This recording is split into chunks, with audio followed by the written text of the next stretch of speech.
سیدنا ابو بکر صدیق کے ساتھ خواہ اپنے گھر میں اور خواہ بعد میں مسجد نبی میں بیعت سے پہلے، اگر اتنا بڑا ظلم ہو چکا ہوتا، گھر جلا دیا جانا، سیدہ کائنات کو زخمی کر دیا جانا، ایک شہزادے کا اسقاط ہو جانا، ان کے چہرے پاک پر معاذ اللہ تھپڑ مارنا، کوئی کافر بھی جرأت نہیں کر سکتا یہ کام کرنے کی۔ تو صرف دو سوال ہیں، اگر سیدہ کائنات پر اتنا بڑا حملہ ہو رہا ہو تو کیا غیرت علی مرتضیٰ گوارا کرتی ہے بیٹھ کے گھر میں تماشا دیکھتے رہیں؟ اس پورے واقعہ میں مولا علی شیر خدا کہاں گئے؟ شہادتیں ہو جاتی، سیدہ کائنات پر ہاتھ اگر اٹھ جائے خدا کی قسم ہزاروں گردنیں کٹ جاتی، خون بہ جاتے، صحابہ کرام تابعین بنو ہاشم بچہ بچہ کٹ مرتا حرمت سیدہ کائنات پر۔ کس کی جرت تھی جو ان کے اوپر تھپڑ مارے، جو حملہ کرے، ان کا گھر جلا کے معاذ اللہ ان کو شہید کرنے کے قابل کر دے، زخمی کر دے؟ ایک تو اس سوال کا جواب کوئی غیرت مند فطرت نہیں دیکھ سکتی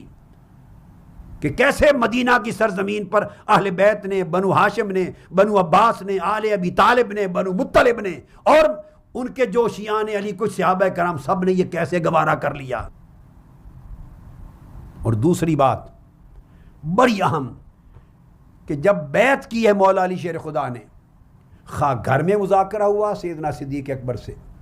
اور خواہ مسجد نبوی میں مذاکرہ ہوا بیعت سے قبل دو، اور خواہ تیسرا مذاکرہ جب سیدنا صدیق اکبر حضرت سیدہ کائنات کو راضی کرنے کے لیے گھر گئے ہیں، جس کا ذکر پچھلی نشست میں نے حوالوں سے کیا تھا، محض اس خیال کے پیش نظر کہ کہیں ممکن ہے ان کی طبیعت میں پھر بھی کوئی ملال نہ ہو، ثقل نہ ہو، بوجھ نہ ہو، اور وہاں جا کے جو قسم کھائی ہے کہ اے بنت رسول، اللہ کی عزت کی قسم میں نے کوئی عمل حضور کی سنت اور اسوہ کے خلاف نہیں کیا، آپ اگر ناراض بھی ہیں یا کوئی ملال بھی ہے تو قسم کھا کے کہا کہ خدا کی قسم میں تو وہ ابو بکر ہوں کہ میں نے مال چھوڑا تھا، گھر بار چھوڑا تھا، وطن چھوڑا تھا، اولاد چھوڑی تھی، اور اپنے اہل و عیال اعزاء اقارب چھوڑے تھے، یہ سب کچھ کس لیے چھوڑا تھا؟ لقتال ابتغاء مرضات اللہ و مرضات رسول اللہ و مرضاتکم یا اہل البیت، میں نے خدا کی قسم سب کچھ چھوڑا تھا اللہ کی رضا کے لیے، مصطفیٰ کی رضا کے لیے، اے سیدہ فاطمہ الزہرا آپ کی رضا کے لیے، یعنی اہل بیت کی رضا کے لیے۔ جب یہ مذاکرات ہو رہے تھے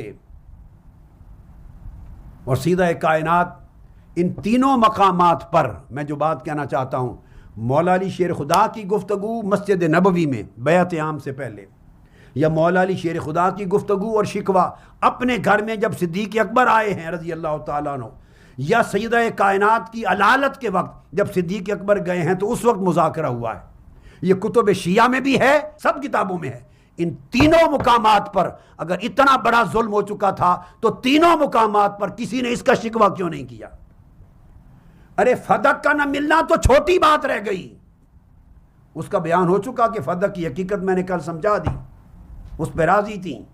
وہ ہو چکا، مگر آپ فدق کو ایک طرف رکھتے ہیں کہ فدق پہ شکوہ تھا۔ ارے فدق کا نہ ملنا یہ زیادہ شکوہ کی بات ہے، یا یہ واقعہ جو آپ سنا رہے ہیں کہ گھر کو جلا دینا، دروازہ توڑ دینا، سیدہ کائنات کے چہرہ رخسار مبارک پر معاذ اللہ تھپڑ مارنا، زخمی کرنا، بچے کا شہید ہو جانا گر کر اسقاط کے ساتھ، یہ واقعہ بڑا ہے یا وہ فدق کا باغ نہ ملنا بڑا ہے؟ یہ شکوہ کیوں نہیں کیا مولا علی شیر خدا نے؟ اس کا جواب نہیں ہے دنیا میں کسی کے پاس۔ یہ سب صحابہ کے سامنے کیوں نہیں کہا کہ ہم پر اتنا ظلم کیا گیا، سیدہ کائنات کا گھر جلایا گیا، بچہ شہید ہو گیا، ان کے چہرے پر تھپڑ مارے گئے، یہ تھی بات کرنے والی، کیوں نہیں کرتے مولا علی شیر خدا؟